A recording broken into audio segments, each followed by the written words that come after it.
chers internautes du Guépard.net, bonjour. Après quelques temps de répit pour mes consultants, parmi lesquels Dr Abdoul Baldé, du fait que l'actualité l'exige, nous avons pu avoir encore aujourd'hui Dr Abdoul Baldé sur le plateau du Guépard.net.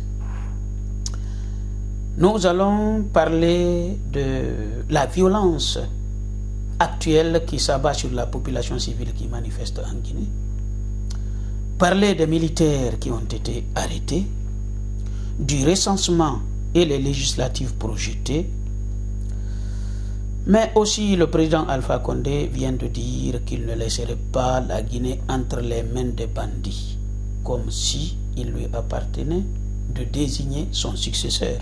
Ce qu'il nous semble revient au peuple de Guinée. Bonjour Dr Abdoul Baldé. Bonjour Monsieur Makanera. Merci d'avoir accepté notre invitation. Vous avez vous-même constaté que je vous ai réservé des questions qu'on peut dire pas faciles. On verra bien. Alors, allons droit au but. Dr Abdoul Baldé, c'est ce vendredi passé, qu'on a assisté malheureusement à l'enterrement une nouvelle fois d'un groupe de jeunes qui ont été exécutés de façon extrajudiciaire lors des manifestations de l'opposition et du FNDC en Guinée. Alors que notre constitution, en son article 6, dit qu'aucune situation d'exception ou d'urgence ne peut justifier la violation des droits humains. Il n'y a pas plus de violation des droits humains que de procéder à des exécutions extrajudiciaires. Qu'est-ce que vous pensez de cette violation des droits, de ces exécutions extrajudiciaires récurrentes en République de Guinée? Je vous remercie. Avant d'essayer de répondre brièvement à votre question, je voudrais quand même m'incliner devant tous ces morts inutiles en Guinée. Ces jeunes qui sont fauchés à la fleur de l'âge, aussi bien à Conakry qu'à Kitéa ou n'importe où en Guinée. Dans toute la Guinée, ils ne font que tuer, contrairement à ce que l'on dit. Ces jeunes-là, c'est ceux qu'on connaît. Mais ça ne me surprend pas du tout de la Guinée. Pourquoi? Depuis 1958, la Guinée n'a été gérée que par des hommes violents, des jouisseurs invétérés pour lesquels le pouvoir est un délice qu'il faut assouvir même au prix du génocide. Je ne parlerai pas de 58. À 84, c'est connu. Je ne parlerai pas non plus de l'époque Lansana, c'est connu. Juste un peu. Dans les événements de janvier et février 2007, qu'est-ce qu'on n'a pas vu à Conakry? Des gens sortis mitrailler des jeunes parce qu'ils voulaient simplement qu'il y ait une justice en Guinée. Parce qu'on sait comment sont partis ces événements-là. C'est lorsque Lansana Conté en personne est allé libérer Mamadou Sylla de prison. Il a dit l'État et la justice, c'est lui. Les Guinéens ont dit non, ça ne peut plus continuer comme ça. On avait cru un peu qu'avec ce leader historique qui est venu avec un manteau de 40 ans de combat politique, nous dit-il, maintenant il s'affabule du titre de premier président démocratiquement élu, les choses ne font qu'empirer en Guinée. Des morts tous les jours. Les Guinéens sont devenus des mendiants dans leur propre pays. Ils sont esclavagisés. Tandis qu'il y a un groupuscule de bandits installés à Sékou Touréa qui ne font que vider les caisses de l'État, d'ailleurs qui ont hypothéqué toutes les richesses de notre pays, rien que pour se maintenir au pouvoir. Donc je ne suis pas du tout surpris par ce qui arrive. Si je vais plus loin aussi, je dirais qu'en 1971, en Guinée, un matin, on a pendu 78 Guinéens. 78, j'ai les documents là. 78 Guinéens pendus en une journée. Conakry 4, et puis dans le reste du pays, je pense qu'il y a 2 en fonction de l'importance de la région. Dans certaines régions, les gars qu'on devait pendre sont arrivés morts. De torture. De torture et de souffrance. Parce qu'on les ligotait comme des fagots de bois pour les mettre dans des gypruses pour les amener à l'intérieur du pays. Il y en a qui sont arrivés morts, il y en a qui ont redemandé d'autres à pendre à Conakry, d'autres ont dit on pend les morts. Dans un pays où on a pendu des morts, vous êtes surpris que les gens rentrent dans les cimetières pour tirer sur les autres? Moi, je ne suis pas du tout surpris. Peut-être que vous n'avez pas connu cette époque-là, mais nous l'avons vécu. Ce n'est pas de j'ai entendu dire, il y en a pour certains, c'est du vécu des gens de ma génération. Quels sont ceux qui étaient derrière ces crimes? Les crimes. Mais en 71, c'était Sékou Touré et sa bande. Je ne parlerai pas trop de cette époque-là parce qu'elle est un peu loin, mais c'est la même chose. L'histoire est devenue une éternelle répétition en Guinée. À un certain moment donné, même avant l'indépendance, Sékou Touré avait ses gones qui allaient chercher au Libéria et en Sierra Leone des bandits pour venir attaquer les gens à Conakry. Ça, c'était sous la houlette de Momojo, de Momo Koulranye et d'un certain Haribo Soda. C'était les bandits de Guinée. Haribo Soda, d'ailleurs, a fini ses jours en prison. Ah bon? Ah oui, il a compris ce que c'était. Ce sont les enfants de ces mêmes gens, pratiquement, aujourd'hui, qui répètent la même chose en Guinée. Mais rassurez-vous, on ne les laissera pas faire. Par exemple, parce que c'était un moment que beaucoup de... Par exemple, Malik Sankom est un des spécialistes de ce truc-là. Il a dit qu'il a ses milices à lui, il est prêt. D'ailleurs, Malik Sankom est dans une situation très ambiguë actuellement. Pourquoi? Parce qu'en 2015, je pense, lors des élections, il avait dit qu'il faut qu'on aide le professeur Alpha Condé à arriver à avoir son deuxième mandat. Il dit après, en 2020, nous aurons un boulevard qui s'ouvre devant nous pour aller nous installer à Sékou Touré. Mais il se rend compte lui-même que son leader n'est pas prêt à lâcher la chose. Mais comme il y a de l'argent en jeu, le directeur de la Caisse nationale de sécurité sociale, on n'avait jamais vu des gens comme un directeur comme ça.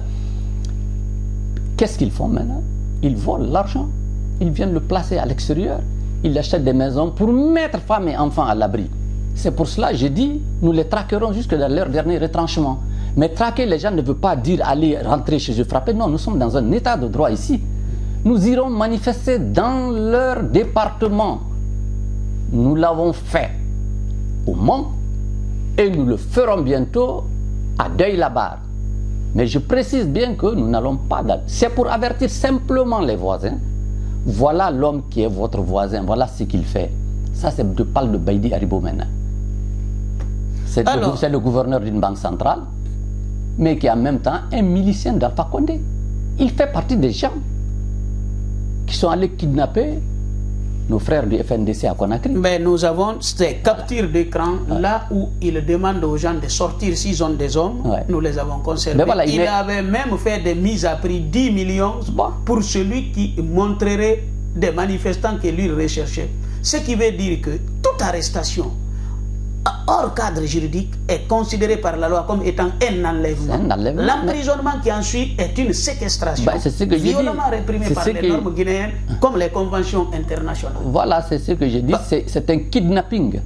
Les actes ici sont punis par la loi. Mais qu'importe, le problème est qu'aujourd'hui, il faudrait tout simplement que ces gens-là nous disent comment ils sont en Guinée, où ils ont trouvé l'argent pour venir acheter des maisons en France, alors qu'on se connaît le salaire moyen d'un Guinéen. Si troisième vice-gouverneur soit-il, il ne peut pas avoir tout cet argent-là. Mais si nous continuons à ce rythme-là, nous allons parler des fonds mini en Guinée aussi. Ça, c'était du temps du CMRNN. Non, pas du CNDD. CNDD. Voilà, du CNDD. Oui, Baïdi a été mis en cause. Dans ces histoires-là, mais là, ça va être à la justice demain de faire la part des choses. Parce qu'il faut que la Guinée essaye pour une fois d'être un état de droit. La Guinée n'est pas un état de droit. D'accord. Alors, docteur, oui. Vous savez, ça fait très longtemps que vous passez sur le guépard.net. Oui. J'ai beaucoup d'archives sur vous. Oui. Peut-être un jour, il va falloir que je commence à vous les revendre petit à petit. D'accord, ok.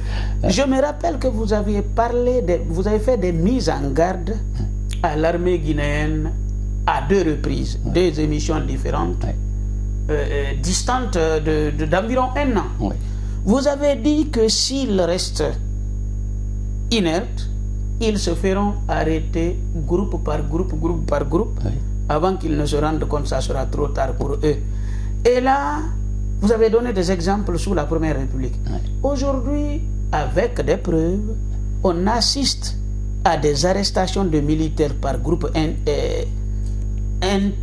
comment dirais-je, espacé de quelques mois, paraît-il, on a arrêté plusieurs centaines de militaires sur la base, selon ce que les gens disent, purement ethnique. Les Soussous ont été enlevés, arrêtés, les Pils ont été arrêtés, les forestiers ont été arrêtés. Alors, malheureusement, l'avenir ne vous a pas par hasard donné raison? Je ne sais pas si l'avenir m'a donné raison, mais toujours, ce que je fais toujours, c'est des mises en garde. Je mets nos frères militaires, nos compatriotes en uniforme en garde. J'avais expliqué comment Sékou Touré avait réussi à son temps à liquider la crème de l'armée jusqu'il est arrivé à nous imposer des miliciens qui ont pris le pouvoir après. J'ai dit aux militaires actuels, si vous laissez faire, Alpha Condé fera la même chose. Et il l'a fait, parce que j'ai lu sur beaucoup de sites que des militaires ont été arrêtés, convoqués donc à l'état-major de l'armée. Ils ont disparu, on les a arrêtés, on les a kidnappés comme on l'a toujours fait en Guinée. On les kidnappe, on les amène dans un endroit. D'ailleurs maintenant il paraît que c'est un camp militaire qui est situé à Sorokoni, quelque part en Haute-Guinée là-bas, où on les a fait disparaître. Leurs femmes, leurs parents ne savent pas ce qu'ils sont devenus. Mais ça, c'est un premier groupe qui a disparu. Il y a d'autres qui arrivent. Plus nous approchons de 2020, la fin du mandat de M. Alpha Condé, il va terroriser les Guinéens. Qu'est-ce qu'il a fait au départ d'ailleurs, M. Alpha Condé aussi? Il a mis tout l'état-major de l'armée dans un hélicoptère, il a explosé. M. Alpha Condé aussi est un violent. D'ailleurs, nous vivons dans une situation de terreur actuellement. On arrête, on tue, on emprisonne sans jugement. C'est ce qui est quand même étonnant. C'est que dans ce pays, il y a toujours l'impunité qui domine. Alpha Omar Konaré, le président du Mali, disait une citation que j'aime beaucoup. Il dit « L'impunité n'a jamais rien réglé. Au contraire, l'impunité décuple les problèmes. » Je l'avais dit, j'ai dit, en 1958 à 84, à la mort de Sékou, on n'en a plus parlé. C'était fini. Les bandits qui avaient fui, qui étaient partis de la Guinée, ceux qui avaient peur quand même, sont revenus, ils ont repris du service. Ils sont partis, Lansana Conté est parti, ses héritiers ont pris le pouvoir, ses héritiers testamentaires, qu'on a baptisé CNDD, non? Ça s'est terminé par une histoire de massacre et viol en plein jour. Ouais. Dans un stade. Là aussi, sans vous couper, oui. Jamais Alpha Condé n'a accepté que justice soit rendue. Bon, ce qui atteste la thèse selon laquelle, en tout cas, ce que les gens disent, qu'il est derrière cette affaire. En tout cas, avec lui, il n'y aura jamais justice. Il n'y aura jamais de justice des massacres et viols du stade du 28 septembre. Et après lui, il faut qu'on parle de ce que lui aussi il a fait, parce qu'il n'est pas blanc comme neige dans cette histoire. D'ailleurs, dans l'histoire du 28 septembre, là, je l'ai déjà dit, à Kassa, il nous a dit, d'ailleurs, les blancs m'ont dit de laisser tomber cette histoire-là. Quel blanc peut venir? Encore une autre fois, il a dit que les blancs ne vont pas l'imposer, ça c'est la Guinée. Oui, mais il est incohérent, il raconte du n'importe quoi, je vous ai dit, du matin, midi et soir. Bon, continuons nos explications. Le reste de l'armée encore, ceux qui restent de l'armée, qui peuvent faire quelque chose. Parce que l'armée, il ne faut pas la confondre avec les hommes de Bafoué. Hein. Bafoué, c'est un militaire. Ce n'est pas un militaire du moins, c'est un policier. Et ce sont ces hommes aussi qui continuent de mater. L'armée, s'il reste les bras croisés encore, dans quelques mois, on entendra qu'ils ont arrêté encore un groupe. Mais il y a plusieurs groupes qui ont été arrêtés. Oui, mais ceux-là, on n'en parle plus. Plus personne n'en parle. Personne ne cherche à savoir ce qu'ils sont devenus à part leurs parents. Mais là, maintenant, il y a un autre groupe aussi, parce que ces gens-là ne sont pas bêtes. Il a déjà ses listes établies. C'est par petits groupes qu'il va les croquer. Il faut qu'ils se réveillent. Il faut qu'ils se réveillent s'ils sont endormis. Alors, docteur, une autre question d'actualité. Oui. Vous avez entendu parler du recensement qui est en cours pour les futures législatives. Oui. Mais ça pose problème partout, en Guinée comme à l'extérieur du pays. Oui. En France, il y a des problèmes, en Espagne, au Maroc. D'ailleurs, même en Guinée aujourd'hui, tu viens te recenser, on ne te donne pas de récépissé, ça n'existe pas. Oui.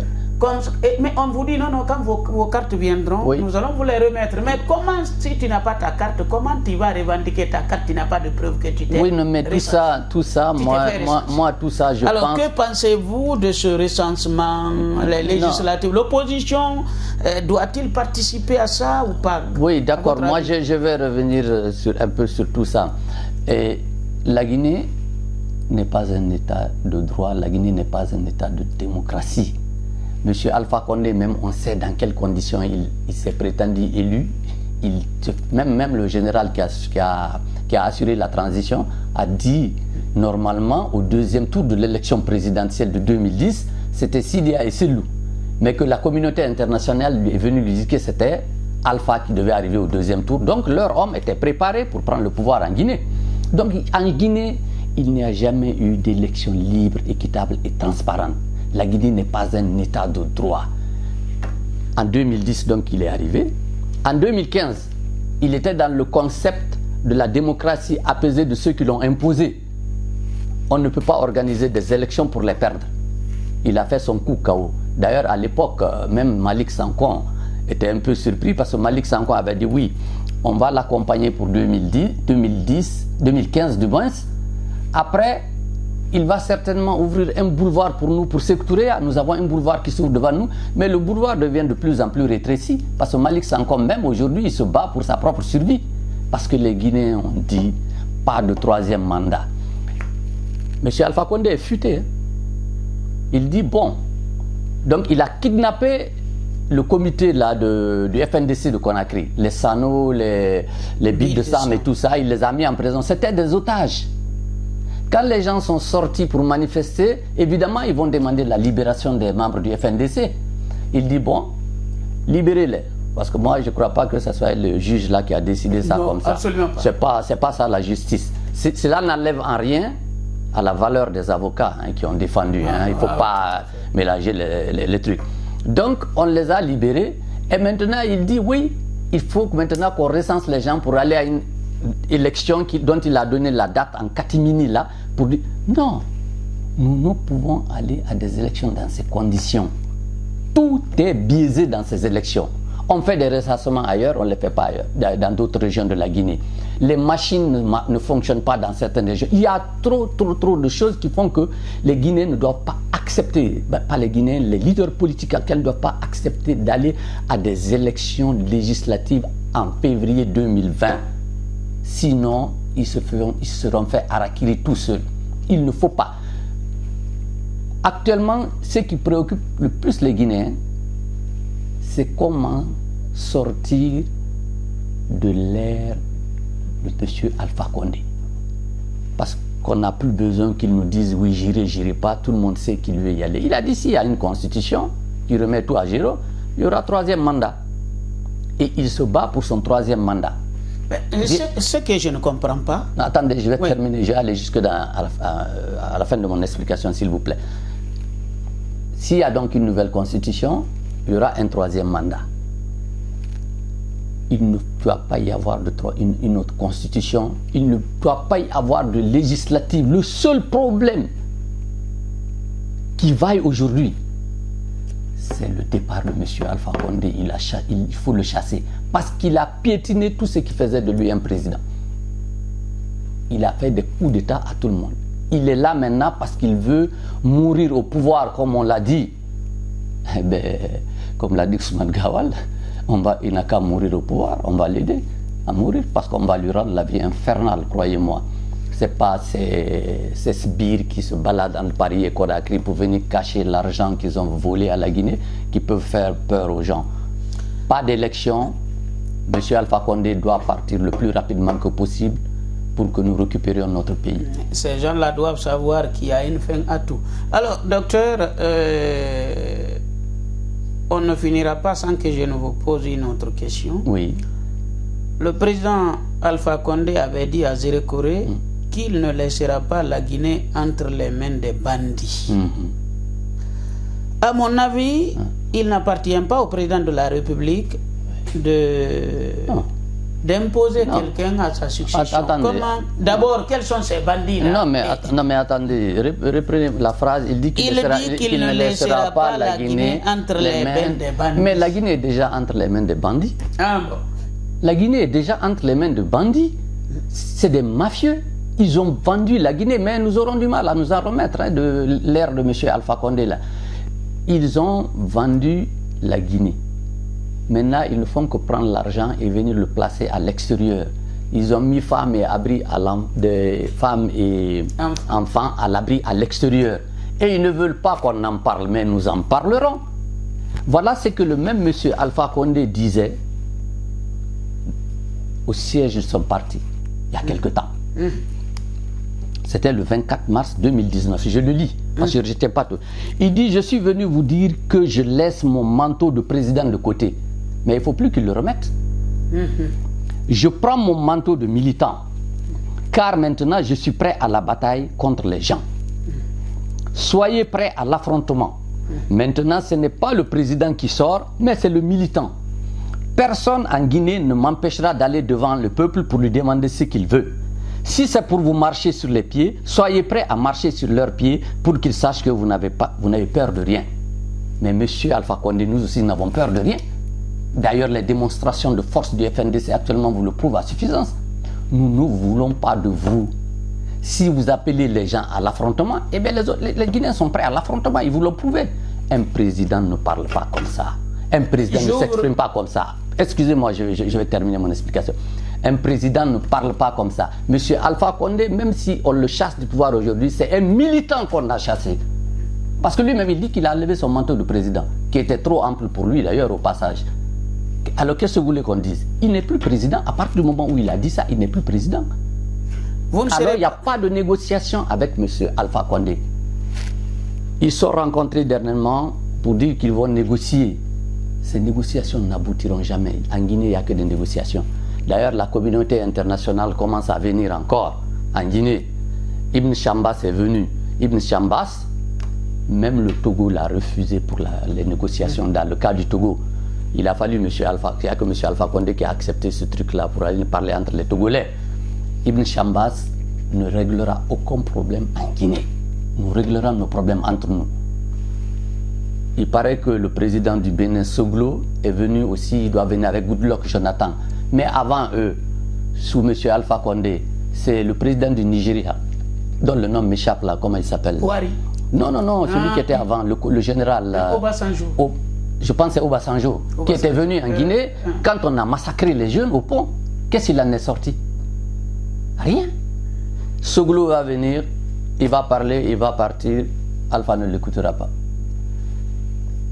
Le Goodluck Jonathan, pareil. Donc nous n'avons pas à écouter la communauté internationale. C'est cette communauté internationale dont un certain monsieur Abdou Diouf gérait, qui a placé M. Alpha Condé au pouvoir, assisté de Bernard Kouchner et de tous les autres. Ils ont perverti les vrais résultats pour nous imposer leur homme. Vous appelez ça démocratie? C'est pas ça la démocratie. La démocratie, avant d'être un quelconque programme de développement économique et social, c'est le fait de s'accepter les uns et les autres dans cette nation guinéenne. Et c'est là que c'est cette nation guinéenne que M. Alpha Condé a cassé, ou il veut casser. Écoutez, docteur, il tente de casser cela. Et puis, vous me permettrez de souligner quelque chose. Oui. Petit à petit, vous savez, moi j'ai l'impression que les journalistes guinéens ou les politiciens guinéens, ou ils ne font pas attention aux choses, ou je ne comprends rien. Vous savez, on est en train de s'acheminer petit à petit vers une incrimination qu'on peut qualifier de génocide. Parce qu'on sait aujourd'hui que vous avez dit avant moi, les tueries visent une communauté. Alors que, avec, comment dirais-je, le statut de Rome, portant création de la Cour pénale internationale, ce n'est pas le nombre de personnes tuées qui constitue, comment dirais-je, l'infraction en question. C'est l'intention qui est derrière. Du moment qu'une ethnie est visée, l'incrimination de génocide peut tenir. Mais je ne vois pas les gens en parler. C'est ce qui se fait. Oui. Et je ne comprends pas pourquoi on reste comme ça. Je ne peux pas non plus vous l'expliquer, mais simplement, M. Alpha Condé n'est plus président de ce pays. Je sais que les gens vont me tomber dessus encore. À partir du moment lui-même, il dit qu'il a levé son manteau de président. Hein? Mais il n'est plus président. C'est lui-même qui le dit. Pour aller se battre contre les gens. Pour aller dans ce sens, oui. Un journal du pays de son père, Le Pays, oui. journal burkinabé, oui. a fait un article qui est publié sur le guépard.net. J'ai lu dans les réseaux sociaux. D'accord. Ils ont dit Alpha Condé est tout sauf un homme d'État. On ne va pas dire là-bas que les Burkinabés ne l'aiment pas parce qu'ils ne sont pas de même ethnie. Ouais. C'est quand même ahurissant. Être un homme d'État, c'est qu'il y a un État. Il n'y a pas d'État en Guinée. Alpha Condé même l'a dit. J'ai hérité d'un pays sans État. Mais 10 ans après, on se rend compte qu'il n'a pas réussi à bâtir un État. Au contraire, le peu qui existait, il l'a disloqué. Vous restez là, il essaye de nous mélanger les uns aux autres. Ce qui n'était jamais arrivé dans ce pays. Mais M. Alpha Condé n'est pas un homme d'État. Il n'a ni la capacité, ni la vision. Donc nous ne pouvons pas attendre de M. Alpha Condé qu'il fasse quelque chose pour notre pays. Il faut le chasser. C'est la seule voie qui vaille. M. Alpha Condé doit partir. Il ne doit organiser aucune élection dans ce pays. Ça ne se passera pas comme au Congo démocratique, hein, où le président sortant organise des élections et place son gars. Il dit qu'il ne va pas laisser le pays entre les mains des bandits. Mais les bandits sont autour de lui. C'est lui le chef des bandits qui a Sékou Touré et partout. Alors de quel bandit il nous parle? Qu'ils nous le disent. Mais M. Alpha Condé, il faut le chasser. C'est le seul salut pour la Guinée. Docteur, on s'achemine vers la fin de notre entretien. Oui. Comme vous le savez très bien, vous avez toujours le dernier mot. Mais avant, je vais quand même poser une question que j'avais oubliée. Après les massacres dans le cimetière, lors de l'enterrement des martyrs, ça n'est suivi le limogeage de Keïra. Comment vous analysez ça? Est-ce qu'on a fait sauter un fusible parce que bon, l'affaire était vilaine, ou bien Alpha est-il consentant pour ces exécutions, ou bien il ne contrôle rien? Qu'est-ce qui se passe? Non, moi je pense que bon, Keïra d'ailleurs, j'en parle souvent. Keïra, la violence, le mensonge, la délation et la félonie, il a ça dans le sang. Son père était déjà comme ça. En fouillant un peu dans mes documents, ce qu'était son père avant l'indépendance, j'ai découvert que son père était quelque part à Mamou là-bas. Il écrivait des lettres aux Blancs pour dénoncer les hommes du PDG. Ah bon? Le père de Keïra. Je ne parlerai pas de tout ce qu'il a fait après. Mais des gens comme ça, les tyrans aiment bien. Parce qu'on peut les manipuler à souhait, quoi. Donc c'est comme ça qu'il a approché le PDG. Et maintenant, voilà, il a fini par ministre de la Sécurité, tortionnaire au Cambouaro et tout ce qui s'ensuit. Albert Damantan, qui est venu à la place de Keïra, ne peut absolument rien faire. Il vient aussi pour plonger la main dans le sac qui est là-bas, donner des ordres, il faut tuer. On verra bien bientôt. On verra bientôt. Il ne pourra absolument rien faire. Mais depuis 60 ans maintenant en Guinée, ce sont des PDG reconvertis qui gèrent la Guinée sous toutes ses formes. Ce sont les héritiers du PDG. Regardez à chaque coin de l'administration est tapis un fils d'ancien PDGiste. C'est eux qui gèrent la Guinée aujourd'hui encore comme par le passé. Et ils veulent revenir en force. Si nous n'y prenons garde, ils vont revenir, ils vont se remettre à pendre encore parce que c'est leur arme, c'est leur marque de fabrique. Donc les Guinéens ont intérêt à se réveiller, balayer tout ce monde-là. Il faut chasser tout ce monde-là. Les Tibou Kamara aussi sont venus s'ajouter à ça. Les Tibou Kamara qui disaient ouais, il faut qu'on chasse Alpha Condé, sinon nous allons périr. Alpha Condé a dit bon voilà, un qui est fatigué là, viens là, toi là, reste là. Il vient maintenant, il est devenu le petit toutou d'Alpha Condé. Partout il y a un truc, il vient. Tout ça, c'est du cinéma, c'est du n'importe quoi. La Guinée a besoin de sérieux. La Guinée a besoin de stabilité. Sans stabilité, aucun développement n'est possible. Aucun développement, je dis bien, n'est possible. Parce que tout ce qu'ils disent qu'ils ont fait en Guinée, il n'y a qu'eux qui le voient. Les Guinéens ne le voient pas. Il paraît qu'ils sont en train de construire un pont de Kindia à Pita. Il n'y a qu'eux qui voient ça. Ah, les usines qui devaient être construites à Mamou, au cours de 6 mois, ça fait combien d'années? Les usines de tablettes, ils ne font que mentir et voler. Mais le plus grave, c'est qu'ils sont en train de casser notre nation. Ils pensent que la Guinée est un conglomérat d'ethnies prêt à s'entretuer. Mais les Guinéens ont compris. Je pense que cette fois-ci... Les Guinéens ont compris. Mais ces gars-là, non seulement on doit les chasser, mais ils doivent rendre compte. Il faut qu'il y ait une justice pour une fois dans ce pays. Pour en finir avec l'impunité. Tant que ces gens-là ne passeront pas à la barre, même si ce n'est pas tous ceux qui restent, ça va être un éternel recommencement en Guinée. De 58 à ce jour, qu'est-ce qu'il y a eu? La même chose. C'est la même chose. Les terreurs, les tortionnaires sont revenus, ils ont repris le pays en main, ils sont partis, leurs héritiers testamentaires sont venus, ils sont bagarrés entre eux, et voilà, ils nous ont sorti quelqu'un qu'on appelle leader historique. Monsieur Alpha Condé n'est pas un homme d'État. C'est un assoiffé de pouvoir. Son parcours, si vous le regardez, c'est une longue trace sanglante, jonchée de cadavres de ceux qui l'ont été. Et puis, entre parenthèses, ce qui m'inquiète en Guinée, et je ne comprends pas pourquoi les Guinéens acceptent cela. Oui.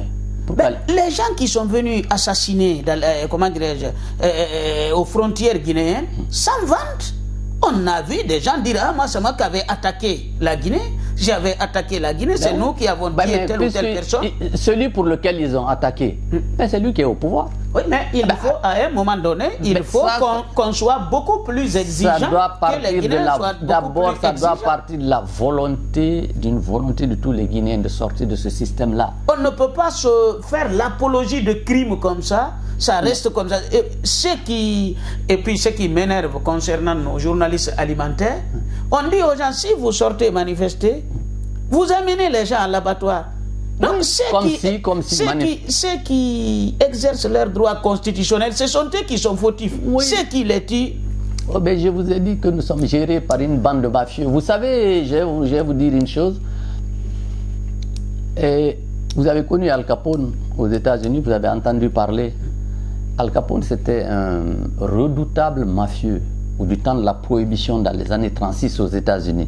Les Américains étaient passés pratiquement par tous les moyens pour mettre la main sur lui. Ils n'ont pas pu.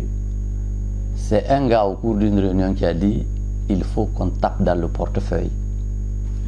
Ils ont commencé à remonter donc toutes les histoires, ces déclarations de revenus et tout. Il n'était pas dans l'ordre. Voilà comment on a mis la main sur Al Capone. Eh bien, ces gens-là aussi, nous n'allons pas utiliser la violence contre eux. Nous ne sommes pas violents. Il y a des structures créées dans les pays occidentaux qui nous permettent de poursuivre tous ceux qui pillent le pays. Ce n'est pas aller chez eux, les attendre. Non. C'est simplement, nous irons, comme on a été au Mans, nous irons à Deuil-la-Barre pour dire aux voisins de Haribo: mais voilà le tortionnaire que vous avez à côté de vous, c'est un criminel.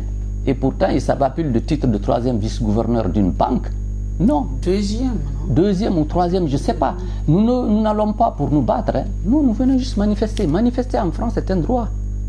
Nous avons demandé l'autorisation d'aller manifester. Si c'était contre le truc, ils nous auraient dit: non, on ne vous accorde pas le droit de manifester. Donc, nous ne serions pas allés manifester. Mais c'est une manifestation, simplement. Ceux qui croient qu'on va aller attaquer sa famille. D'ailleurs, Malik Sankon, sur une télévision guinéenne que je suivais, avait dit que oui, il n'y a rien eu à sa famille au Mans. Et Alpha Condé même l'avait appelé pour lui dire: mais comment ça se passe avec ta famille là-bas? Il a été honnête, il dit: non, ils ne sont pas venus chez moi, tout se passe bien. Mais n'empêche, nous avons manifesté. Alors les gens qui disent maintenant: ouais, ils vont aller attaquer Baïdi Haribo, mais c'est qu'ils n'ont rien compris.